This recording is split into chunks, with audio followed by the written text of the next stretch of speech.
నమస్కారం సార్. నమస్తే సార్ మీ పేరు సార్? నా పేరు అండ్రాజ్ ఆదినారాయణ. ఎవరు సార్? మాది నాగాయలంక. ఏం చేస్తుంటారు సార్? వ్యవసాయం చేస్తూ ఉంటాను. ఏం లేదు సార్. ప్రధానంగా చూసుకుంటే చంద్రబాబు గారి హయాంతో పోల్చుకుంటే జగన్ గారి హయాంలో రైతుల పరిస్థితి ఎలా ఉందంటారు? బాగోలేదు, చాలా బాధాకరంగా ఉంది. చాలా బాధాకరంగా ఉంది, బాగోలేదు.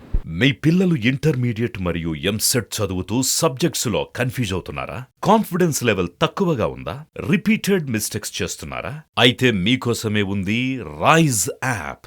1 lakh question bank, performance analysis, online classes by experts, ఇంకా మరెన్నో ఫీచర్స్ తో మీ ముందుకొచ్చింది Rise. Rise, the perfect guide. Description లో ఉన్న లింకును ఉపయోగించి సబ్స్క్రైబ్ అవ్వండి. అదేవిధంగా చూసుకుంటే ఇప్పుడు వచ్చేసరికి రైతులకు అండగా ఉండటం కోసం రైతు భరోసా కేంద్రాలు ఏర్పాటు చేసే ఉన్నారు. మన తుఫాన్ వచ్చింది సంబంధించినంత వరకు రైతులకి ఏమన్నా అండగా ఉండటం జరిగింది. అదేవిధంగా రైతులు పంట వేసుకున్న దగ్గర నుంచి పంట అమ్ముకునేంత వరకు రైతు భరోసా కేంద్రాలు తోడుగా ఉంటాయన్నారు. దాని మీద మీరేమంటారు? ఏమీ లేవు, కానీ తుఫాను వచ్చినప్పుడు ఇస్తామని ఎంక్వైరీలు అయ్యి కడుతుడుపుగా చేస్తున్నారు, కానీ అవి ఇంకా రాలేదు. వచ్చే వరకు నమ్మకాలు లేవు. అదేవిధంగా చూసుకుంటే ఇప్పుడు వచ్చేసరికి ప్రధానంగా చంద్రబాబు గారి హయాంలో అయితే రైతులకంటూ కొంత బడ్జెట్ ఉంది అనేవాళ్ళు. జగన్ గారి హయాం వచ్చినాక అసలు రైతులకు కొంత బడ్జెట్ ఉందా లేదా అని చెప్పి ఆలోచనలు ఉన్నారు కొంతమంది. దాని మీద మీరు ఎన్నో కార్పొరేషన్లు పెట్టారు, రైతు భరోసా కేంద్రాలు పెట్టారు. ఏ పెట్టినా నిధులు లేనందువల్ల ఏమీ చేయలేకపోయారు, ఏమీ చేయలే. చంద్రబాబు నాయుడు అయితే ఎంతో కొంత చేయగలిగారు, ఈయనైతే ఏమీ చేయలేకపోయాడు. అదేవిధంగా చూసుకుంటే వచ్చేసరికి ప్రధానంగా మన రాష్ట్రంలోనే చాలామంది రైతులు ఆత్మహత్యలు చేసి చనిపోతున్నారని చెప్పి ఎన్సీఆర్బీ ర్యాంకింగ్ ప్రకారం తెలియదు. ఈ ఆత్మహత్యలకు కారణం ఏమంటారు? ఆత్మహత్యలు కారణం ఏంటంటే సరైన పని లేక, చేసినాటికి గిట్టుబాటు ధర రాక, అప్పుల ఊబిలో కూరుకుపోయి, పిల్లలను చదివించుకునే ఉద్యోగాలు లేక, వాళ్ళ కళ్ళ ముందు తిరుగుతుంటే ఆ బాధ భరించలేక అనేక ఇబ్బందుల వల్ల ఆత్మహత్యలో ప్రేరేపితం అవుతుంది. అదేవిధంగా తీసుకుంటే మన రాష్ట్రంలోని కొన్ని మండలాల వారీగా, జిల్లాల వారీగా కరువు ప్రాంతాలు ఏర్పడినాయి. సంబంధించినంత వరకు ఈ కరువు ప్రాంతాలని కేంద్రానికి నివేదించింది లేదు. దీనిపైన సీఎం గారు మౌనంగా ఉన్నారు. దాని మీద మీరేమంటారు? అది కరెక్ట్ కాదు. వీళ్ళు చేయలేనప్పుడు కేంద్రాన్ని ఆర్థిక సహాయము, కొన్ని సహాయాలు అడిగి చేయటం మంచిదే, కానీ అవి చేయట్లేదు. ఆయన ఒక దాచుకున్నామా దోచుకున్నామా అనే పనిలోనే ఉన్నాడు తప్ప ప్రజలకు ఏ విధమైన మేలు చేసే కార్యక్రమంలో లేడు.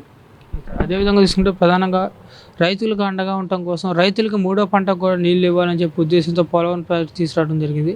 సంబంధించినంత వరకు ఈ పోలవరం ప్రాజెక్ట్ చంద్రబాబు గారి హయాంలో 72% కంప్లీట్ అయిపోతే ఉన్న 30% 3% కూడా కంప్లీట్ చేయని పరిస్థితి. పోలవరం ప్రాజెక్ట్ లేట్ అవుతుందని చెప్పి పట్టిసీమ తీసుకొచ్చారు. పట్టిసీమ నుంచి కూడా సరైన సమయంలో నీళ్ళు ఇవ్వని పరిస్థితి ఏర్పడుతుంది. ఇదే పోలవరం ప్రాజెక్ట్ కింద వైసీపీ హయాంలో 2 మంత్రులు పనిచేశారు. ఒకళ్ళు వచ్చేసరికి అనిల్ కుమార్ యాదవ్ గారు, ఒకళ్ళు వచ్చేసరికి కంబాటి రాంబాబు గారు. అసలు పోలవరం గురించి పట్టించుకోలేదు. దాని మీద మీరు వాళ్ళు పోలవరాన్ని పక్కన పెట్టేశారు. అది పూర్తయితే జాతీయ ప్రాజెక్ట్ కాబట్టి చంద్రబాబు నాయుడు గారి పేరు వస్తుందని వీళ్ళు ఏమీ పూర్తి చేయలేదు. పట్టిసీమ ఎట్టి అది పూర్తయ్యే వరకు వెనక భూములకి నీరిద్దామని చంద్రబాబు ముందు ఆలోచన చేసి ఇచ్చాడు పంపిణీ ద్వారా. అది చేస్తే చంద్రబాబు పేరు ఎక్కడ వస్తుందోనని దాన్ని కూడా పక్కన పెట్టేశారు. అదేవిధంగా తీసుకుంటే ప్రధానంగా 3 రాజధానులు అన్నారు. ఒక రాజధాని కూడా డెవలప్ చేయని పరిస్థితి ఏర్పడుతుంది. దాని మీద అమ్మకు కూడా ఎట్లన్నాడు, పినతల్లికి చేరెట్టాడంట. ఈడు ఒకటి కట్టలేనాడు, 3 ఏడా కడతాడు.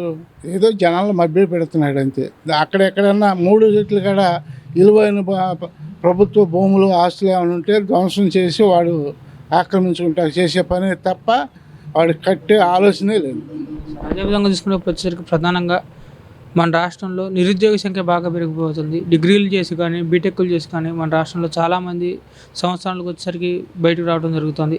వాళ్ళకి సరైన ఉద్యోగం లేక ఏం చేయలేదు తోతని పరిస్థితిలో ఉన్నారు. అదేవిధంగా చూసుకుంటే ఇప్పుడు వచ్చేసరికి వైసీపీ వాళ్ళు ప్రతి సంవత్సరం జాబ్ క్యాలెండర్ ఓపెన్ చేస్తూ ఉన్నారు. డిఎస్ఏ కాదు, మెగా డిఎస్ఏ ఇస్తూ ఉన్నారు. ప్రభుత్వ ఉద్యోగం చేసుకునే వాళ్ళకి సరైన నోటిఫికేషన్ లేకుండా పోయింది. కొత్తగా ఒక కంపెనీ వచ్చింది లేదు, ఉన్న కంపెనీలు కూడా వెళ్ళిపోతున్న పరిస్థితి ఏర్పడుతుంది. సంబంధించినంత వరకు విద్యాశాఖ మంత్రి గారు అయితే మన రాష్ట్రంలో ఎక్కువ మంది చదువుకుంటున్నారు కాబట్టి ఉద్యోగాలు ఇవ్వలేమని చెప్పి విద్యాశాఖ మంత్రి గారు అయితే, సంబంధించినంత వరకు ఐటీ మినిస్టర్ గారు అయితే దీని గురించి పట్టించుకునే పరిస్థితి ఏర్పడుతుంది. దాని మీద ఉద్యోగాలు అనేది ఏమి ఇవ్వలేదు. తనకు కావాల్సిన వాలంటీర్లు సచివాలయాల్లో తన అనుకూలమైన వాళ్ళు ఇచ్చాడు. నిరుద్యోగ ఏ ఉద్యోగం కూడా గవర్నమెంట్ సైడ్ ఏమీ ఇవ్వలేకపోయాడు. ఆ అందువల్ల నిరుద్యోగత పెరిగిపోయింది మన రాష్ట్రంలో. అందువల్ల ఏ పని చేయటానికి ఇల్లేక నిరుద్యోగ యువత అంతా గంజాయి బాధ్యగాను అల్లరి మోకగాను తయారయ్యారు. అందుకనే మన రాష్ట్రం రౌడీ రాజ్యంగాను వెనకబడిన రాష్ట్రంగా తయారైంది. ప్రధానంగా చూసుకుంటే ఇప్పుడు వచ్చేసరికి జగన్ గారి పాదయాత్రలో ఇచ్చినటువంటి హామీల్లో ఒకటి, నాకు గనక ఎక్కువ మంది ఎంపీలను కనుక ఇచ్చినట్లయితే నేను కేంద్రం మెడ వంచినా సరే ప్రత్యేక హోదా తీసుకొస్తున్నారు. 2 మద్యపాన నిషేధం చేస్తే తప్ప మళ్ళీ ఓట్లు ఆడడానికి రారన్నారు. దాని మీద మీరు మామూలుగా 25 మంది ఎంపీలను ఇస్తే మెడలోంచి చేస్తానన్నాడు. కానీ ఎక్కువ ఆయనకే వచ్చినాయి, 22 మంది వచ్చారు.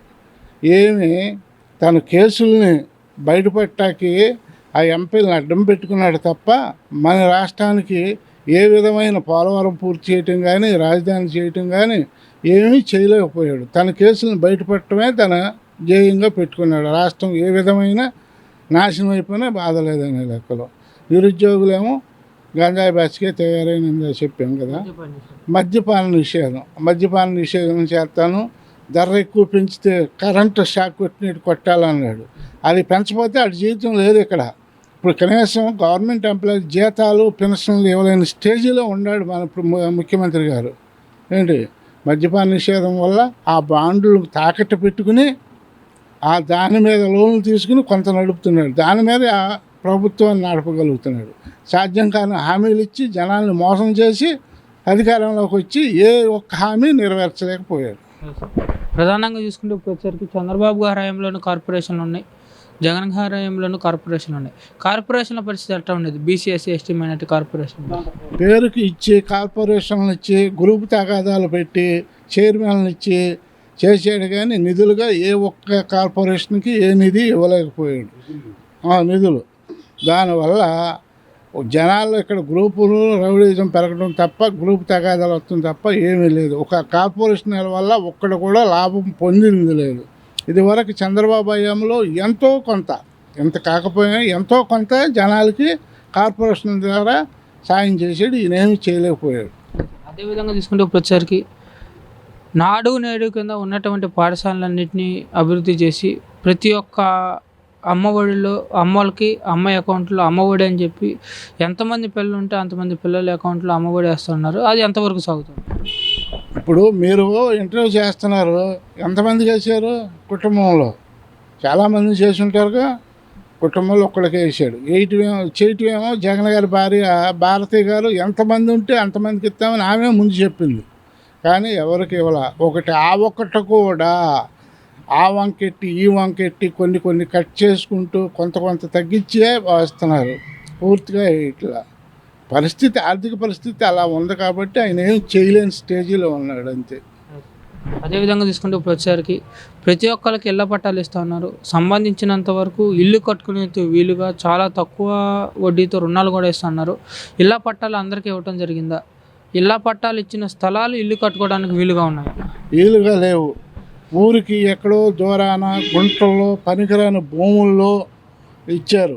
అది కూడా వాళ్ళకి సంబంధించి అది అక్కడ ఎకరం 4 లక్షలు 3 లక్షలు 10 లక్షలు ఉండి దాన్ని 3 రెట్లు 4 రెట్లు కొన్నట్టుగా పెట్టి ఆ నాయకులు బాగుపడటం తప్ప ప్రజలకు ఉపయోగపడింది ఏమీ లేదు.